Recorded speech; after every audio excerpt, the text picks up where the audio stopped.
ಬಂಟ್ವಾಳದ ಕಾರಿಂಜೇಶ್ವರ ಕ್ಷೇತ್ರದ ಸಂರಕ್ಷಣೆಗೋಸ್ಕರ ಹಿಂದೂ ಜಾಗರಣ ವೇದಿಕೆ ಮಂಗಳೂರು ವಿಭಾಗದ ವತಿಯಿಂದ ರುದ್ರಗಿರಿಯ ಭಕ್ತರ ನಡಿಗೆಯು ಜಿಲ್ಲಾಧಿಕಾರಿ ಕಚೇರಿಯ ಕಡೆಗೆ ಎಂಬ ಹೋರಾಟವನ್ನು ಡಿಸೆಂಬರ್ 21ರಂದು ಹಮ್ಮಿಕೊಳ್ಳಲಾಗಿದೆ ಎಂದು ಜಿಲ್ಲಾಧ್ಯಕ್ಷರಾದ ಜಗದೀಶ್ ನೆತ್ತರಕೆರೆ ಹೇಳಿದರು.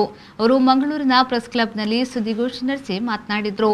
ಈ ಹೋರಾಟವು ಕಾರಿಂಜೇಶ್ವರ ಕ್ಷೇತ್ರದ ಸಂರಕ್ಷಣೆಗೋಸ್ಕರ ನಡೆಯುವ ಹೋರಾಟವಾಗಿದ್ದು, ಕಾರಿಂಜೇಶ್ವರ ಕ್ಷೇತ್ರದ ಪರಿಸರದಲ್ಲಿ ನಡೆಯುವಂತಹ ಎಲ್ಲಾ ರೀತಿಯ ಗಣಿಗಾರಿಕೆಯನ್ನು ಶಾಶ್ವತವಾಗಿ ನಿಷೇಧಿಸಬೇಕು ಹಾಗೂ ಕಾರಿಂಜೇಶ್ವರ ಕ್ಷೇತ್ರದ 10 ಕಿಲೋಮೀಟರ್ ವ್ಯಾಪ್ತಿಯನ್ನು ಧಾರ್ಮಿಕ ಸೂಕ್ಷ್ಮ ವಲಯ ಎಂದು ಘೋಷಣೆ ಮಾಡಬೇಕು. ಕ್ಷೇತ್ರದಲ್ಲಿ ಯಾವುದೇ ಅಹಿತಕರ ಚಟುವಟಿಕೆಗಳು ನಡೆಯದಂತೆ ಕ್ರಮ ಕೈಗೊಳ್ಳಬೇಕು. ಅಕ್ರಮ ಗಣಿಗಾರಿಕೆ, ಗೋಮಾಳದ ಅತಿಕ್ರಮಣ, ಅರಣ್ಯ ಲೂಟಿ ಮಾಡಿದವರನ್ನ ಹಾಗೂ ಅದಕ್ಕೆ ಬೆಂಬಲ ನೀಡಿದವರನ್ನ ಬಂಧಿಸಬೇಕು ಎಂಬ ಆಗ್ರಹವನ್ನು ಜಿಲ್ಲಾಡಳಿತಕ್ಕೆ ಹಿಂದೂ ಜಾಗರಣ ವೇದಿಕೆಯು ಡಿಸೆಂಬರ್ 21ರಂದು ರುದ್ರಗಿರಿಯ ಭಕ್ತರ ನಡಿಗೆ ಜಿಲ್ಲಾಧಿಕಾರಿಯ ಕಚೇರಿಯ ಕಡೆಗೆ ಎಂಬ ಹೋರಾಟದ ಮೂಲಕ ಒಕ್ಕರಳಿನಿಂದ ಆಗ್ರಹಿಸುತ್ತೇವೆ ಎಂದು ಹೇಳಿದರು. ನಾಳೆ 21ನೇ ತಾರೀಕು ಡಿಸೆಂಬರ್ 21, 2021 ಜಿಲ್ಲಾಧಿಕಾರಿಯ ಕಚೇರಿಯ ಕಡೆಗೆ ರುದ್ರಗಿರಿಯ ಭಕ್ತರ ನಡಿಗೆ ಎನ್ನುವಂಥ ಒಂದು ಕಾರ್ಯಕ್ರಮವನ್ನು ಹಮ್ಮಿಕೊಂಡಿದ್ದೇವೆ. ಈಗಾಗಲೇ ಕಾರಿಂಜೇಶ್ವರ ಕ್ಷೇತ್ರದ ರಕ್ಷಣೆಗೆ ಭಾರಿ ದೊಡ್ಡ ಅಪಾಯಕಾರಿಯಾದಂತಹ ಘಟನೆಗಳಲ್ಲಿ ನಡೀತಾ ಇದೆ ಗಣಿಗಾರಿಕೆ ಮೂಲಕ. ತಾಂಬೂಲ ಪ್ರಶ್ನೆಯಲ್ಲಿ ಏನಲ್ಲಿ ಕಂಡುಕೊಂಡಿದೆ, ದೇವಸ್ಥಾನದ ಕೆಳಭಾಗ ಅಡಿಭಾಗ ಬಿರುಕು ಬಿಟ್ಟಿದೆ,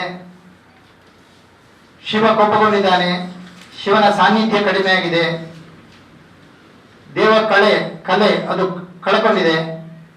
ಪರಿಣಾಮವಾಗಿ 32 ಗ್ರಾಮಗಳ ಮೇಲೆ ವಿಶೇಷವಾಗಿ ಭಾರಿ ದೊಡ್ಡ ದುಷ್ಪರಿಣಾಮ ಬೀರಲಿಕ್ಕೆ ಮುಂದಿನ ದಿನಗಳಲ್ಲಿ ಶಿವಕೋಪದಿಂದ ಅಂತ ಹೇಳಿದ್ದಾರೆ.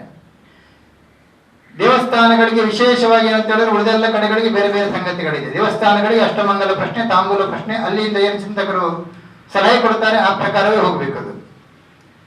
ಆ ದೃಷ್ಟಿಯಿಂದ ಅದನ್ನು ಜೀರ್ಣೋದ್ಧಾರ ಮಾಡಬೇಕಂತ ಯೋಚನೆ ಮಾಡಬೇಕಿದ್ರೆ, ಜೀರ್ಣೋದ್ಧಾರ ಮಾಡಿದ್ರೆ ಈ ಬೆಟ್ಟವನ್ನು ಒಡೆಯತಕ್ಕಂತಹ ಕೆಲಸ ಏನು ನಡೀತಾ ಇದೆ ಅದನ್ನು ಸುಸ್ಥಿರವಾಗಿ ನಿಲ್ಲಿಸತಕ್ಕಂತಹ ಸ್ಥಿತಿಯಲ್ಲಿ ಇಲ್ಲ. ಭಾರಿ ಅಪಾಯಕಾರಿ ಸ್ಥಿತಿಯಲ್ಲಿ ಇವತ್ತು ಕಾರಿಂಜೇಶ್ವರ ದೇವಸ್ಥಾನದ ಸ್ಥಿತಿ ಇದೆ.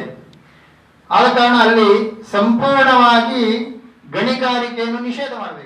ಈ ಸಂದರ್ಭ ಸುದ್ದಿಗೋಷ್ಠಿಯಲ್ಲಿ ಹಿಂದೂ ಜಾಗರಣ ವೇದಿಕೆಯ ಪ್ರಾಂತ ಕಾರ್ಯಕಾರಿಣಿ ಸದಸ್ಯರಾದ ರಾಧಾಕೃಷ್ಣ ಅಡ್ಯಂತಾಯ, ಹಿಂದೂ ಜಾಗರಣ ವೇದಿಕೆಯ ದಕ್ಷಿಣ ಪ್ರಾಂತ ಉಪಾಧ್ಯಕ್ಷರಾದ ಕಿಶೋರ್ ಕುಮಾರ್ ಕೋಡಿಕಲ್, ಹಿಂದೂ ಜಾಗರಣ ವೇದಿಕೆಯ ಮಂಗಳೂರು ವಿಭಾಗದ ಸಂಪರ್ಕ ಪ್ರಮುಖರಾದಂತಹ ರತ್ನಾಕರ್ ಶೆಟ್ಟಿ, ಮಂಗಳೂರು ಜಿಲ್ಲಾ ಪ್ರಧಾನ ಕಾರ್ಯದರ್ಶಿಯಾದ ಅಮಿತ್ ಗುಂಡಲಿಕೆ ಮತ್ತಿತರರು ಉಪಸ್ಥಿತರಿದ್ದರು.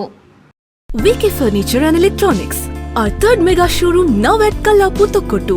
Purchase wide variety of furnitures, electronics, interiors, furnishing, home appliances, mobiles, laptops, kitchenware, home decorative items and much more. We customize complete home interiors and furniture as per customers' requirement. Best quality products at affordable price.